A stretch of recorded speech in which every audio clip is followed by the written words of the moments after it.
It was hiding pretty deep. Like I thought, the record isn't in the ordinary directory. It's triple classified, disguised as regular system data. Which means someone hijacked the department's equipment to make this. Correct. I just scanned the device itself. It looks like a basic calibrator, but the inside is completely different. Long story short, it stores and amplifies a tiny slice of voidstorm frequency, just enough to make stuff designed from Exostrider tech lose control. Stuff designed from Exostrider tech. And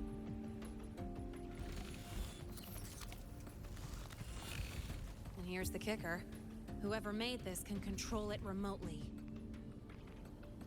So, it can be activated again at any time. Exactly. It's literally a ticking time bomb.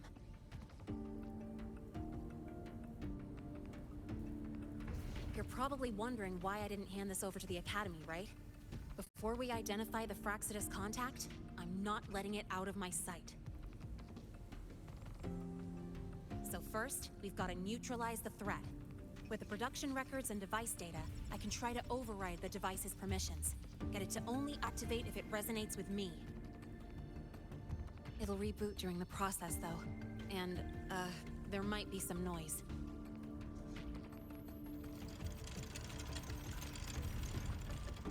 You mean the mechs here will be affected? Yes. That's why I'll need you to keep them in check during the process.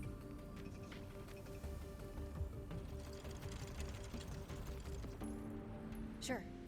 I've got you.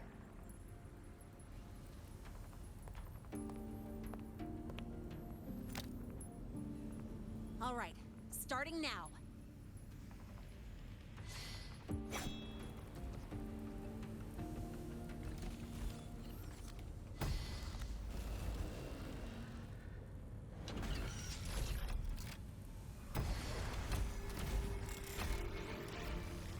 Having someone cover my back like this, not too bad.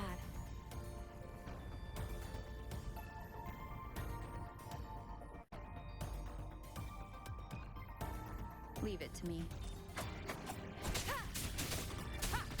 Wonderful sound.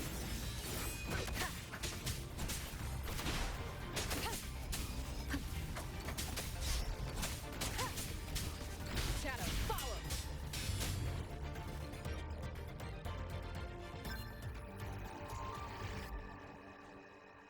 Quick and clean. It's been overwritten. Don't have to worry about it being remotely controlled. Glad we pulled it off in time.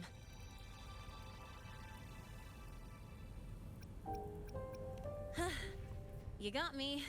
It's been a while since I've done something like this.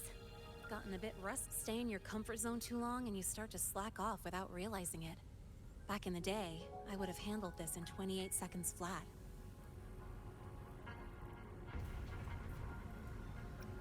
Because the longest reboot time for the auto defense array is 28 seconds. Sorry, back to the topic. While digging through the database, I noticed something.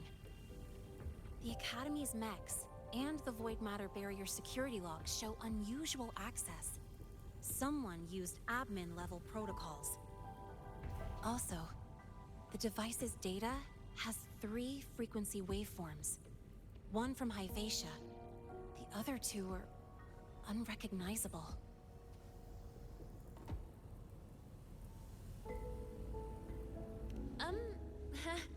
Just by, browsing the Academy forum. All right. I was once tasked to hack into the Institute's database and tamper with Hyvatia's calibration data. But I didn't change anything, just threw in a few emojis and left a note telling them to upgrade their encryption. That backfired, though. Got me flagged. Back to those waveforms. If one is Hyvatia's, then the other 2 are likely the targets for the next experiment. I think you're right. Next, we need to figure out what those waveforms correspond to. Maybe we'll find a clue in the Lahai Roy ecological studies. Let's head to the Space Trek archive then.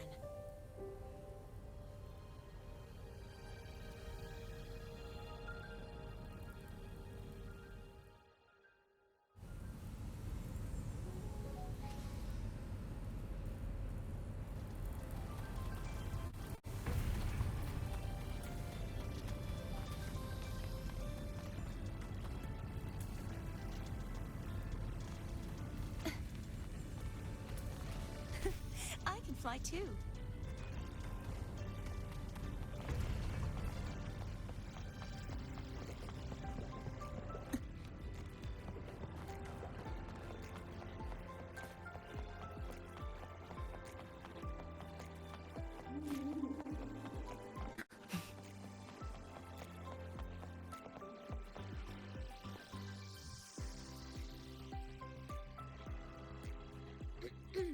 Allow me to introduce Miss Iris.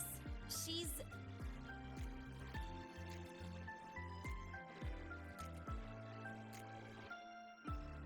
That's right. She's the Archives Administrator, responsible for indexing all the data here. A very reliable senior, you could say. Hello, I'm Iris, the Retrieval AI of the Space Trek Archive. Miss Lene and Rover, what can I help you with today? Oh, you look beat. Everything okay, Miss Iris? The Archive experienced a data leak recently, so I'm running system maintenance in the background. But don't worry, routine queries are still available. We want to look up info related to this waveform data. Searching now. Found 3,281 matching entries. Should I list them all? That's a lot. Add these keywords. Void storm and exoswarm contamination. Understood. Narrowed down to 324 results.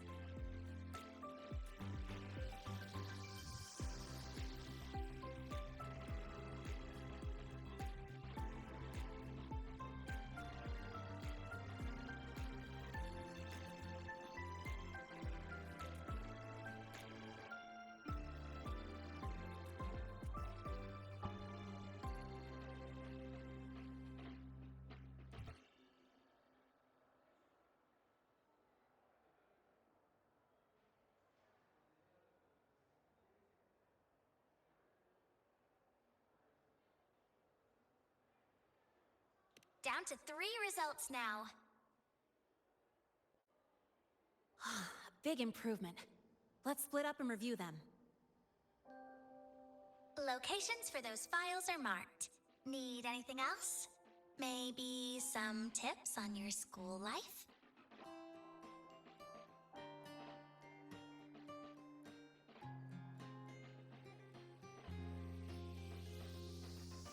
Never call Mr. Sigma traffic.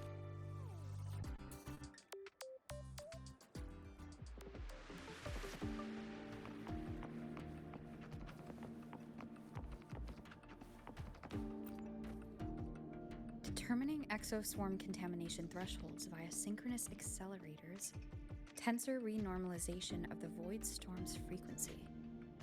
Looks like it's a paper studying the impact of the void storm on exos. Can't understand a word. But if I match them, it's a void.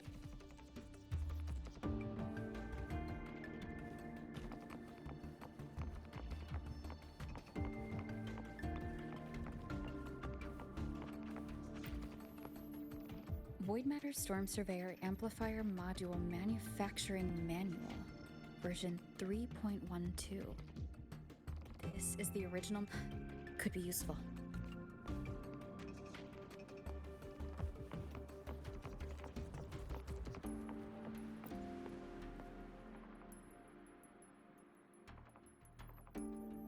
How's it going on your end? What I found were mostly things we already knew. Abnormal void storm cycles and the Institute's equipment acting up for no reason.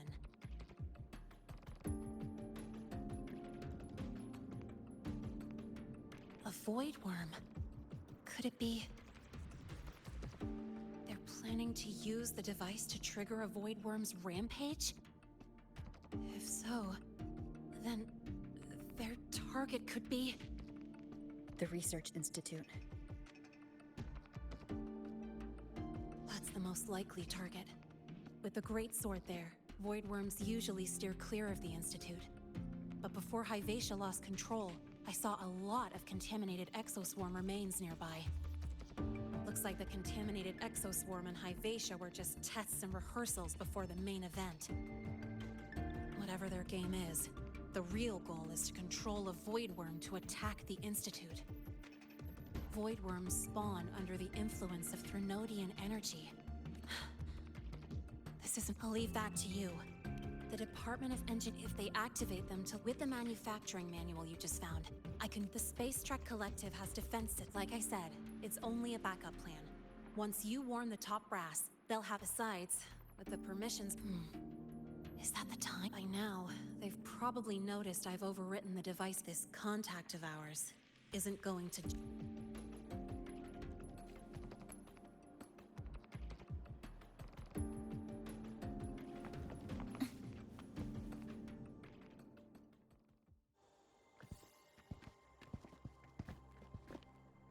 Miss Lene, the Academy requires your presence for a follow-up inquiry concerning Hyvatia's malfunction.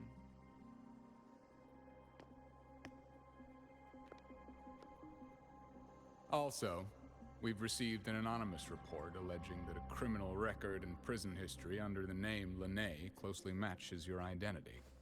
This raises concerns about possible falsification of your admission documents.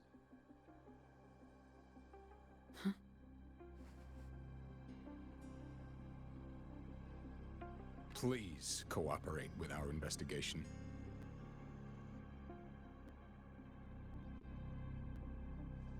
I'll answer any questions you have, but this has nothing to do with her. She only enrolled today.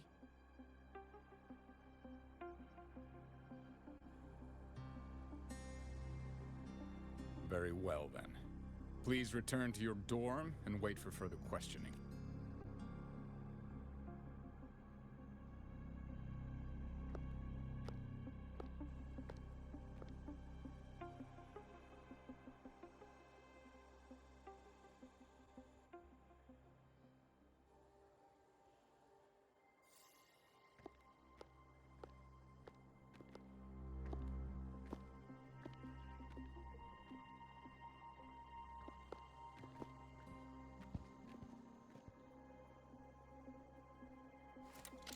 Sorry. I'll count on...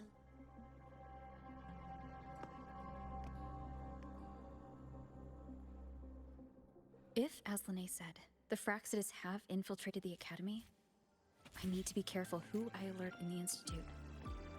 For that, I need someone I can trust. Looks like I'll have to visit the infirmary again.